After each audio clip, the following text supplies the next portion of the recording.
Unidade 3. O território brasileiro. Características gerais e econômicas. Aula 10.2. Conteúdo. Formação do Estado do Amazonas.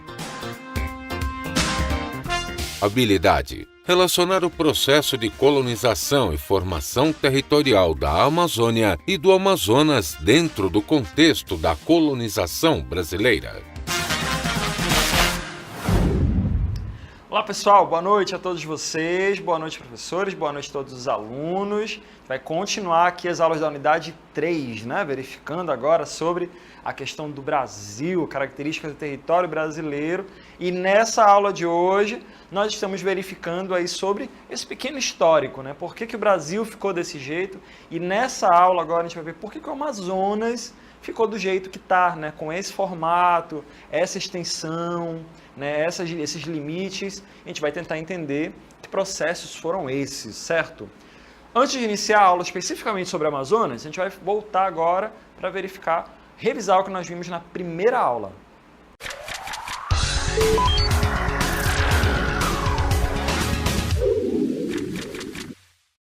Na primeira aula, vocês verificaram especificamente sobre o território brasileiro, né? Verificaram aí que a formação do território ela vem desde lá do século XV, XVI, né? Onde observa a questão da entrada dos portugueses, né? O reconhecimento que foi feito dessa área lá, começando, né, pela área ali da Bahia. Então a gente observa, pessoal, que as grandes navegações foram muito importantes para o início, né, desse contato com o período colonial e essa transformação toda que ocorreu aqui no território brasileiro desde o começo, né, que antes era formado por sociedades indígenas e após a chegada, né, dos europeus houve todo esse problema, né, esse contato, né, entre esses dois grupos. Com o passar dos séculos, a gente observa um Brasil sendo cada vez mais explorado pelos portugueses, principalmente, né, e tudo que tinha de bom nessas áreas era enviado para a metrópole, né, era enviado lá para Portugal. Mas com o passar dos séculos, novas riquezas, novas fronteiras foram sendo formadas no território brasileiro. Século XVII, com a mineração, né, os metais preciosos aí de Minas Gerais e de outras áreas. A própria organização da agropecuária também se inicia desde o começo, né, nesse processo aí de colonização do Brasil e de exploração do Brasil.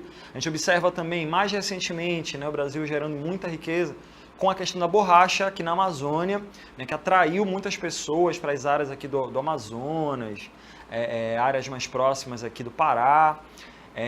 E gerou também muita riqueza. O café também gerou muita riqueza também para as partes ali da região sudeste do Brasil. Então esse período da história do Brasil gerou também muita riqueza nessa porção do Brasil, que foi o que inclusive permitiu, né, com que as indústrias chegassem aqui no início do século XX. Um período que foi muito importante para a integração do Brasil foi a construção de Brasília, a mudança da capital, né, do Rio de Janeiro para Brasília, uma área do centro-oeste brasileiro, uma área mais centralizada, e aí nós vamos ter um desenvolvimento maior das fronteiras, do controle aqui do território, né, do território brasileiro. Essa foi uma pequena revisão do que nós vimos na primeira aula e agora nós vamos falar especificamente sobre Amazonas, região amazônica também, porque também está valendo, mas sobre aqui o nosso estado, e a gente vai iniciar agora com o nosso desafio do dia.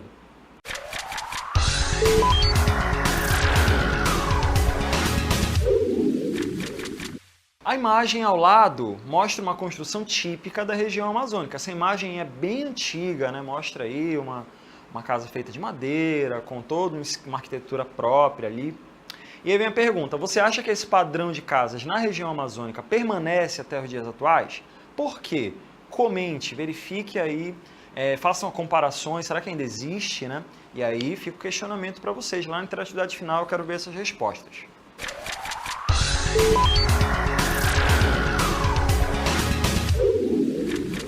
Muito bem, vamos iniciar agora esse momento da aula, onde nós vamos verificar especificamente sobre a nossa região, né? E também sobre o estado do Amazonas.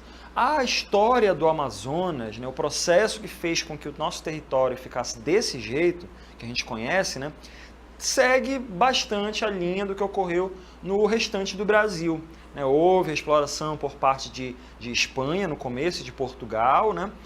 Principalmente Portugal, com o passar dos anos, houve um controle muito grande das fronteiras, e o nosso estado também passou por todo esse processo aí, né, de reconhecimento por parte ali dos países europeus, e também toda uma exploração, né, todo um trabalho que foi feito aqui. Não houve desenvolvimento tão acelerado como ocorreu em outras regiões. O Amazonas ainda é, apesar de ser o maior estado brasileiro, ele ainda é um dos estados que ainda precisa, né, alcançar índices parecidos com os índices de outros estados do Brasil. Ainda tem muita coisa. O desenvolvimento do Amazonas ficou concentrado aqui em Manaus, né, na capital de Manaus, na capital do estado, né, Manaus, e a gente observa todo um estado gigantesco, ainda, né, com algumas situações a serem solucionadas, né? Como a gente vai observar aí no mapa do Brasil, na primeira imagem, né? A gente tem um território imenso, um estado que também é muito grande e que é o maior estado do Brasil, mas que ainda tem alguns problemas aí a serem enfrentados. Mas por que o Amazonas ele é desse tamanho? Por que não houve uma divisão, como ocorreu, por exemplo, ali em Goiás, né? Goiás se dividiu ao meio, transformou em Tocantins, né? O próprio Mato Grosso era um estado só, né? E aí se dividiu, virou Mato Grosso do Sul. Por que o Amazonas manteve esse formato aí que a gente conhece e ainda é o maior estado do Brasil já há muitas décadas, né? Muitas décadas que tem esse tamanho. Justamente porque é um processo que remete desde o começo ali da história do Brasil. É um processo que vem ali desde a época da colonização, desde a época das primeiras explorações, né, onde se preocupou muito mais, né, em preservar as fronteiras do que em desenvolver a região, né, trazer desenvolvimento. O problema da distância ali do Amazonas em relação aos outros centros é um fator, né, que faz com que tenha sido muito lento, né, o processo de desenvolvimento que ainda está acontecendo no território do Amazonas. Então, pessoal, a expansão, né, a garantia com que esse território, com essas fronteiras que a gente conhece, esteja aí até hoje, tem início lá na época do Tratado de Tordesilhas, como a gente vai ver agora na próxima tela, né, onde mostra um Brasil, como já foi comentado inclusive na primeira aula, onde mostra um Brasil dividido em dois. Né, houve, né, aquela organização lá, com o auxílio da igreja, onde houve a divisão entre o que tinha a leste dessas áreas aqui da América, ficaria com Portugal, e o que tinha a oeste ficaria sob o domínio da Espanha. Então o Amazonas, que a gente conhece hoje em dia, o nosso território, ele foi durante muito tempo território da Espanha. E aí houve, né, todo um processo de tentativas de reconhecimento desse território. A Espanha, ela ainda estava percorrendo áreas ali mais a oeste, né, áreas ali do que hoje em dia é a Venezuela, a Colômbia, o Equador, tudo aquilo ali já estava sendo explorado pela Espanha. Mas as áreas mais aqui para dentro, que é onde fica o território do Amazonas, ainda não estava sendo explorado. Ainda era basicamente, né, as comunidades indígenas que ainda viviam aí nessas áreas. Então, após a questão do Tratado de Tordesilhas é que ficou definido o que era de Portugal e o que era da Espanha. Portugal, como a gente já sabe, já começando a explorar as áreas ali do Nordeste brasileiro, posteriormente foi para o Sudeste, e aí foi invadindo, foi pegando todas as áreas ali, até compor o que a gente conhece como Brasil, mas no começo ocorreram o quê? Algumas expedições, né, ocorreram alguns trabalhos de reconhecimento dessa área aqui da região amazônica. E aí nós temos as primeiras expedições espanholas, como nós vamos ver na próxima tela, né? Observar aí, 1539 começa aí um primeiro processo de reconhecimento aqui da região, né? A expedição ali do Gonzalo Pizarro, né, que vai sair do Equador, da área ali do Equador, que já estava dominada ali pela Espanha, né? E vai tentar conhecer esses rios aí descendo em direção ao interior do continente para eles, né? Onde eles acabaram desaguando no Oceano Atlântico. Então ele começa a fazer essa expedição em 1539 e ela, né, acaba sendo transformada numa expedição ali do Francisco de Orellana. O Francisco de Orellana ele vai continuar, né, o planejamento ali proposto pelo Gonzalo e vai seguir viagem, né? Vai continuar ali, vai passar adiante esse projeto de conhecer os rios além, né? Além do que já era conhecido. Então, essa expedição do Francisco Orellana vai ser muito importante para a história do Amazonas, porque vai ser a primeira que vai conseguir atravessar todo o rio Amazonas, né? Vai conseguir chegar lá no Oceano Atlântico. Então, vai ter toda essa importância a expedição do Francisco Orellana para a história, para a historiografia do Amazonas, né? Porque ele vai conseguir percorrer todas essas áreas ali ao longo dos rios até desaguar no Oceano Atlântico, e no meio do caminho o que vai acontecendo? Eles vão reconhecendo o local, vão anotando, existem vários registros até hoje, né, de como o que eles foram encontrando no meio do caminho, contato com as comunidades indígenas, né, contato inclusive com as Amazonas, né, a tribo de mulheres guerreiras que eles relacionaram ali com a mitologia grega, né? E aí denominaram essas indígenas de Amazonas. São textos assim da época em que as pessoas que registravam a viagem, né, nessas expedições acabaram descrevendo essas populações que já estavam por aqui. E a história está aí para nos dizer isso, né? Como é que foi esse contato dos europeus, dos espanhóis no começo, com as sociedades indígenas, né? Que não foi um contato tão tão pacífico, não, né? Foi muitos conflitos, muitos indígenas morreram nesse processo todo. E aí as expedições vão passando e vão conhecendo, vão registrando, vão, né, botando ali algumas influências ali naquelas áreas e vão reconhecendo todo o local. Afinal de contas, naquele período, a questão do território era muito importante. Até hoje, o território, como é um termo importante para a geografia, para os líderes também são muito importantes. Se eu sou dono daquela área ali, eu preciso o quê? Reconhecer aquela área, conhecer aquele território ali que é meu, para poder saber como é que ele funciona, quais são as características dele, para não deixar ninguém invadir, por exemplo, né? Constrói uma fortaleza ali. Então, as primeiras expedições espanholas serviram para isso, né? Para reconhecer aqueles locais, esses locais aqui, que é onde nós estamos agora, né?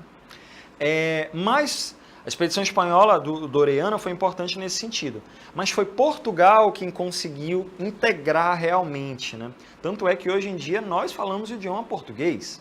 Então, justamente porque com o passar dos séculos, Portugal foi entrando cada vez mais, passando pelo sudeste brasileiro, pelo centro-oeste, foi ali pela costa do Brasil, né? Vindo aqui na área do Maranhão, do Pará, e aí foi entrando aqui pelos rios aqui na região amazônica. Então, como a gente vai ver agora mais para frente, as expedições portuguesas, que são importantes aqui para a história do Amazonas, da região amazônica de maneira geral, foram importantes nesse sentido, porque Portugal já estava entrando em territórios aí que antes eram da Espanha, já estavam, né, construindo fortalezas, construindo cidades, ocupando essas áreas aí, e aí foram simplesmente gerando influência para esse movimento. Então, Portugal vai ter essa vantagem, né, de ir ocupando devagarzinho essas áreas que a gente conhece hoje como do território brasileiro e foi integrando isso à realidade portuguesa.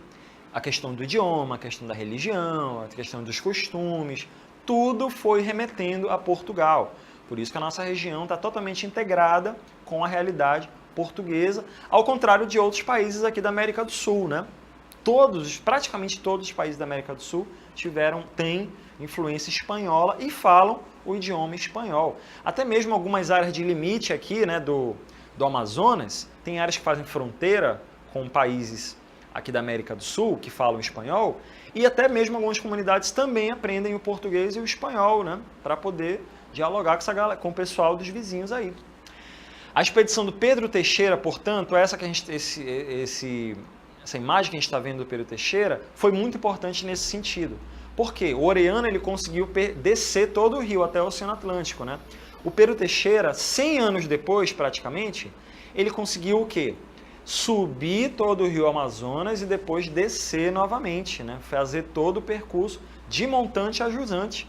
E aí vai ter toda a questão da atualização das informações que se tinham sobre a Amazônia e mais ainda, né, conseguir integrar, conseguir garantir que essa área fique sob domínio português.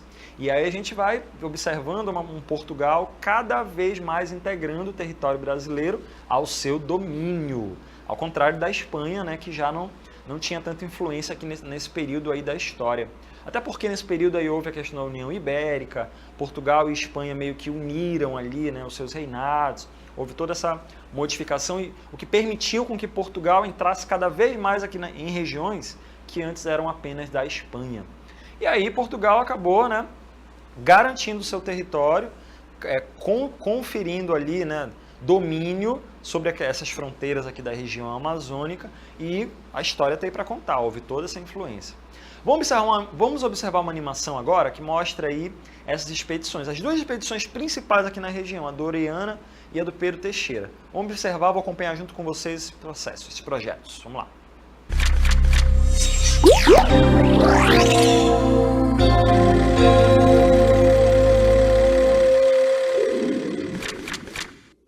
Então a gente vai observar aí a expedição do Orellana, como a gente falou, partindo ali do Equador, né, passando por áreas ali do Peru, entrando no território brasileiro, pegando já o Rio Amazonas, né, passando aí por vários pontos, nomeando vários pontos, até desaguar no Oceano Atlântico.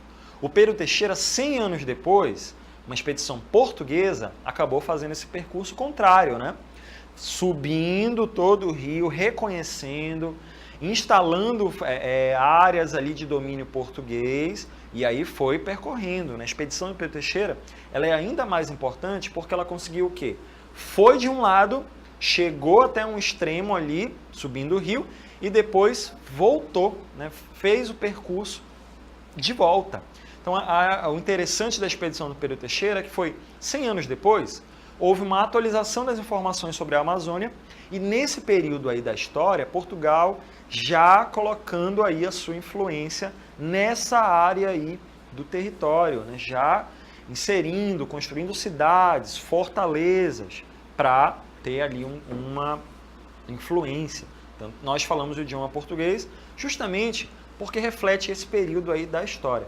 E nesse processo de entrada dos portugueses, de influência portuguesa, de domínio português, houve toda uma modificação no modo de vida das pessoas. Houve uma mistura, né, entre europeus, entre indígenas, né, houve toda uma mistura, não só sexual, né, com relação a filhos, etc., mas também com relação aí a modo de vida, que teve que ser organizado para as áreas próximas ali dos rios, aqui na nossa região, que é completamente diferente de outras áreas do Brasil e até mesmo de Portugal. É por isso que eu convidei o professor de História, professor Eduardo, né, que foi professor de vocês, para conversar com a gente sobre essa questão desse processo aí de reorganização do território aqui da Amazônia, onde não era mais totalmente indígena, mas já estava misturando, né, com outras referências europeias principalmente, e a gente conversou inclusive sobre o domínio português nesse momento. Vamos acompanhar, foi uma gravação lá no Centro Cultural dos Povos da Amazônia aqui na capital. Vamos observar.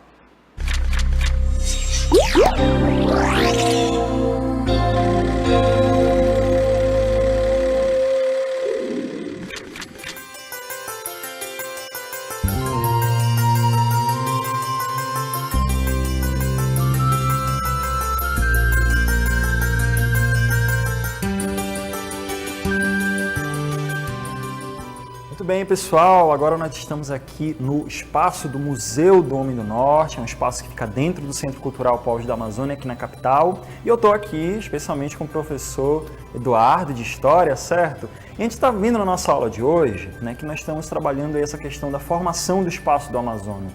A gente sabe que as primeiras comunidades, né, formadas aí dentro da nossa região foram, né, ao longo dos rios, mas essas comunidades, né, professor, elas têm aí um modo de vida específico, que se organizou aí ao longo desses rios e que, por conta de vários motivos, né, e por vários processos, né, também criaram, né, organizaram um modo de vida baseado, por exemplo, em vários instrumentos, né, professor? Com certeza, né? É um prazer estar aqui com você, professor Jefferson, e sobretudo falando sobre o espaço amazônico e esse processo de ocupação, né, do território amazônico.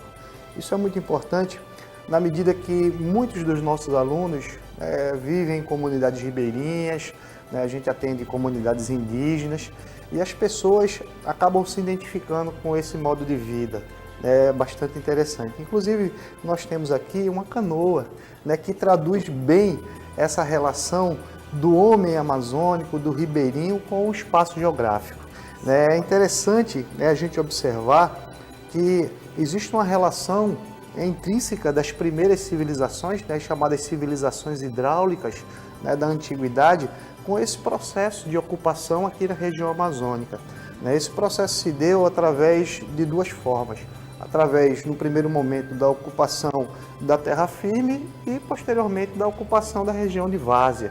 Então, a maioria dos caboclos, dos ribeirinhos, das comunidades indígenas, né, principalmente os chamados cacicados complexos, acabaram, né, adotando esse estilo de vida atrelado, né, a esse processo de subsistência dos rios.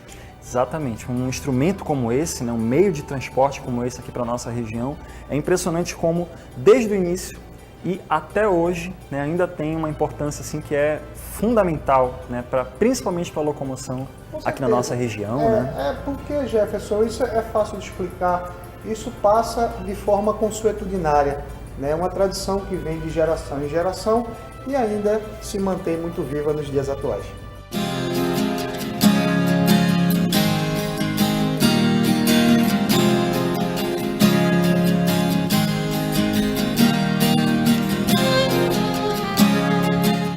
Pois é, professor, e tem também outros utensílios aqui que eram utilizados nas primeiras comunidades e até ainda são, é verdade? E tem uma importância muito grande. Com certeza, Jefferson. Professor Jefferson, é muito bem, né, inclusive observado pelo senhor, porque esses objetos, eles fazem parte, né, como fizeram parte durante todos esses séculos, não são nem anos nem décadas, são séculos de utilização dessa cultura, né, dos povos amazônicos.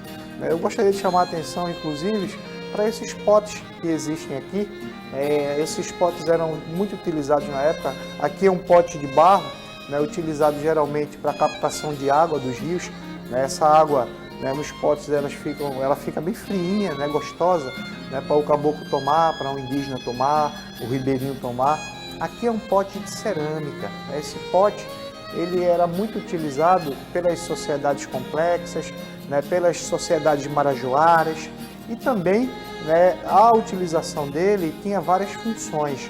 Né? Uma delas era o armazenamento, né, de frutas, do peixe e também algumas comunidades indígenas utilizavam para fazer, né, a acomodação de restos mortais, né? Utilizava como urnas funerárias.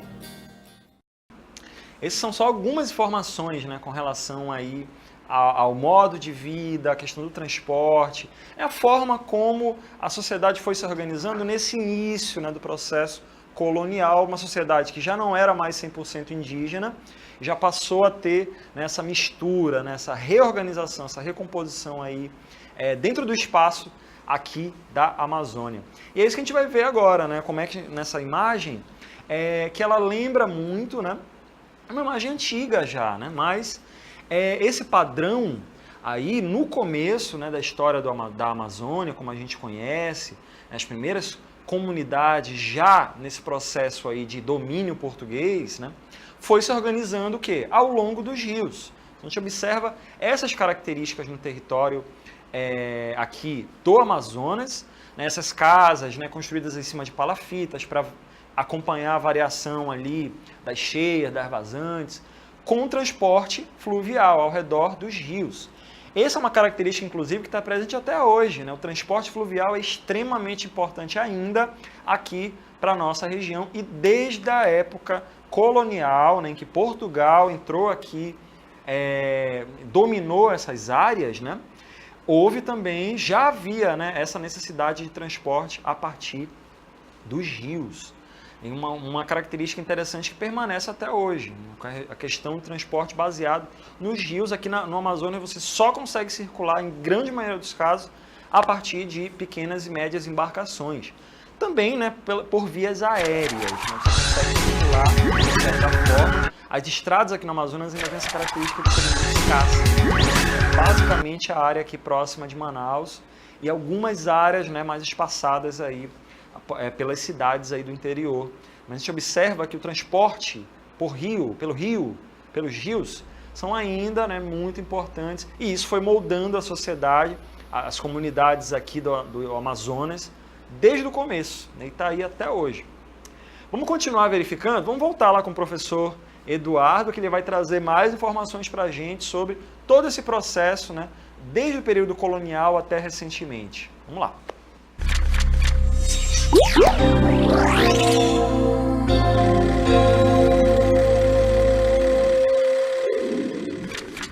Então, professor, a gente sabe que o transporte é importante, o modo de vida, a alimentação e tudo mais, mas para essas comunidades, uma coisa que é muito importante até hoje, né, é a questão da economia. E para o caboclo daquela época, né, a gente tem aqui um exemplo claro, né, de como funcionou a questão econômica para eles, né? Com certeza. Na verdade, professor Jefferson, tanto a perspectiva econômica quanto o modo de vida está imbricado. Exatamente. Existe uma interligação entre esses dois pontos. No primeiro momento, a gente vai ter aqui um exemplo muito bacana, né, que a gente pode, né, apresentá-lo como representação, que é uma moenda, né, da casa de farinha. Esse tipo de instrumento era utilizado e ainda é utilizado em algumas comunidades ribeirinhas, né, nos municípios, nos interiores, para realmente transformar a mandioca em farinha, e não só com o objetivo de comercialização, mas também de sustento. A gente tem esse exemplo aqui, que é uma reprodução de uma moenda, de uma casa de farinha, dos índios Waimiri-Troari, que fazem parte de uma etnia que fica situado entre os territórios de Roraima e aqui do Amazonas, e que trabalham, né, em cima dessa reprodução do modo de vida tradicional.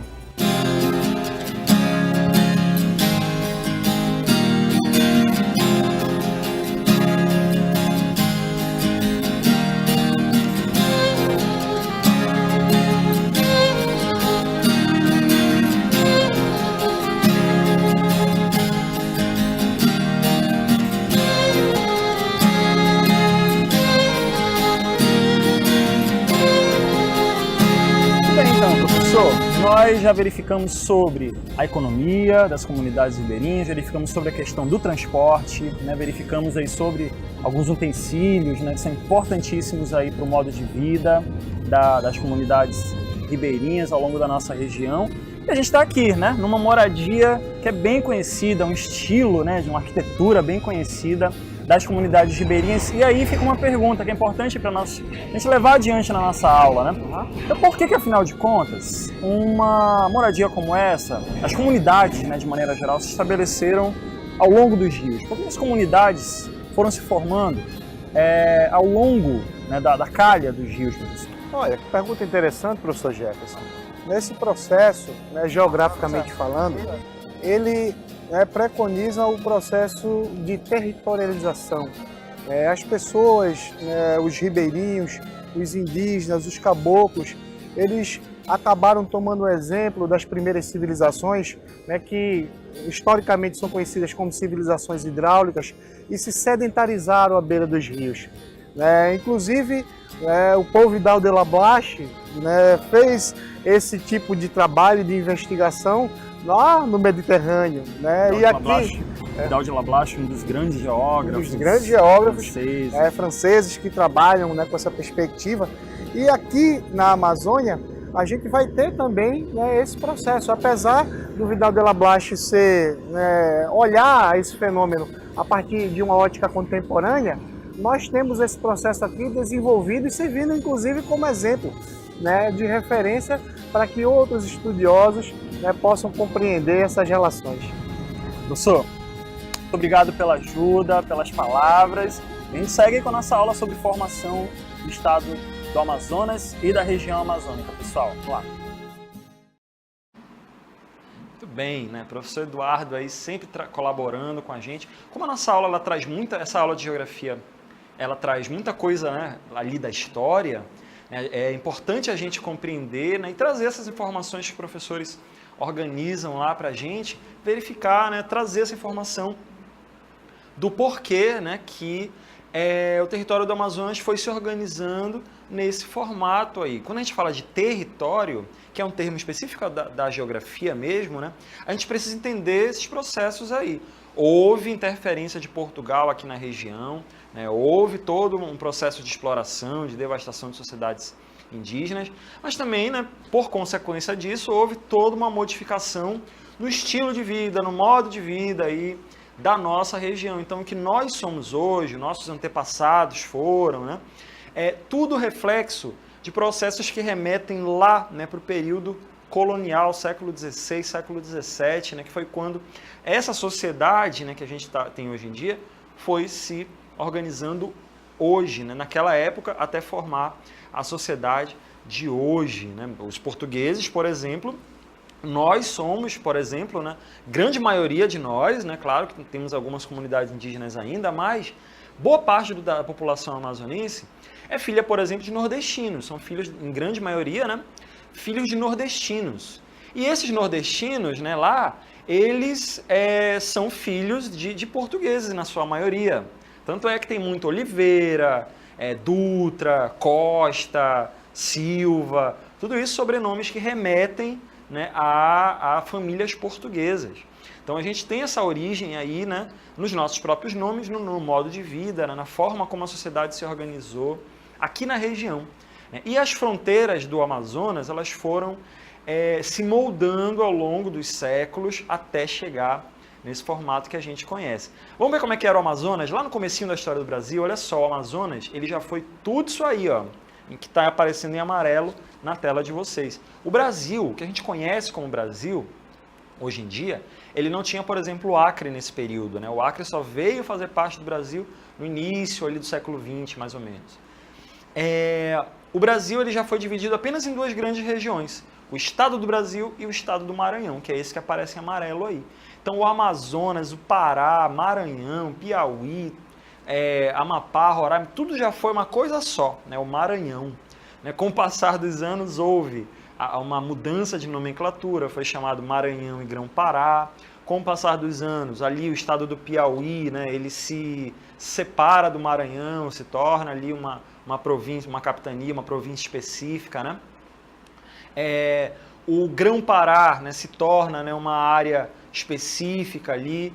A área que a gente conhece como Amazonas, ela surge, começa a se moldar a partir da criação da capitania de São José do Rio Negro, né, onde a área ali, né, que ainda estava ligada ao Grão-Pará, né, mas já tinha ali uma área específica, delimitada, como se fosse uma pequena capital ali, né? Em 1821 surge a província do Rio Negro. Então, o que é Amazonas hoje em dia já teve esses nomes aí, né? São José do Rio Negro, Rio Negro somente, né? E houve todas essas pequenas subdivisões aí de áreas, a área do Grão-Pará, o Amazonas, como a gente falou, já foi por muitos anos parte do Pará, né? Depois que houve essa divisão aí entre Grão-Pará e Rio Negro na época, né?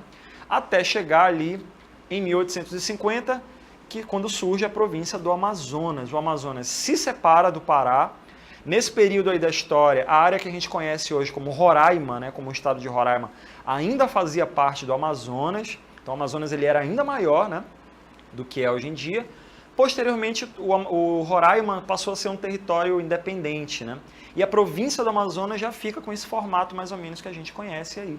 Até chegar no período aí em que o Brasil se torna independente de Portugal, que a província do Amazonas se torna Estado federativo aí do Amazonas, já com o Brasil República, nesse formato que a gente conhece aí. Então o território do Amazonas ele é tão grande, né, justamente porque houve um controle do território português, né, onde houve um reconhecimento dos rios, houve um controle das fronteiras muito forte. Ainda que o investimento em desenvolvimento, né, não tenha acontecido de maneira efetiva até hoje, né, ainda está caminhando, né, nesse sentido de desenvolver o território do Amazonas aí, mas em comparação com outras regiões do Brasil, em outros estados do Brasil, o Amazonas ainda tem muito a percorrer, né? Mas a extensão territorial permaneceu durante anos intacta. Obrigado pela participação de todos vocês e agora a gente vai comentar rapidinho aí, né, os desafios. O primeiro desafio, né, professora? Então, a gente vai verificar que ocorreu um grande desenvolvimento do território brasileiro, essa expansão que ocorreu desde a época da colônia até os dias atuais, até mesmo por causa aí das tecnologias que acabaram surgindo, né? Então, isso ajudou bastante o Brasil, né? Passando somente daquela parte que pertencia a Portugal e expandindo seu território, formou aí essas 5 regiões que nós temos, Norte, Nordeste, Centro-Oeste, Sul e Sudeste. Então o Brasil ele também vai ser considerado aí um país de dimensões continentais, sendo o 5º maior país do planeta. E já no segundo desafio... No segundo desafio, professora, você tinha que analisar, os alunos tinham que analisar essa imagem aí, né? Verificar com relação a esse tipo de moradia e responder se ela permanece nos dias atuais. Esse padrão ainda continua, a gente ainda observa muitas comunidades onde a forma de moradia é justamente essa, usa grande parte em madeira, janelas largas, justamente para aproveitar a questão do vento. Ali, né, uma construção que não está diretamente ligada ao solo, tem uma série de estacas ali, né, chamadas palafitas. Para quê? Para se proteger ali do tempo de cheia, né, de enchente. Então tem toda essa questão aí. É justamente porque é uma arquitetura característica mesmo aqui da região, das áreas próximas dos rios. E aí você poderia ter colocado exemplos, várias informações aí das comunidades. Bom, gente, obrigado pela participação de todos vocês. Amanhã continuamos com a aula da unidade 3. Boa noite, professores presenciais. Boa noite a todos os alunos. Boa noite, professora Ludmila. Boa noite, professor Jefferson. Boa noite a todos vocês. E amanhã retornamos com as nossas aulas de geografia. Até mais.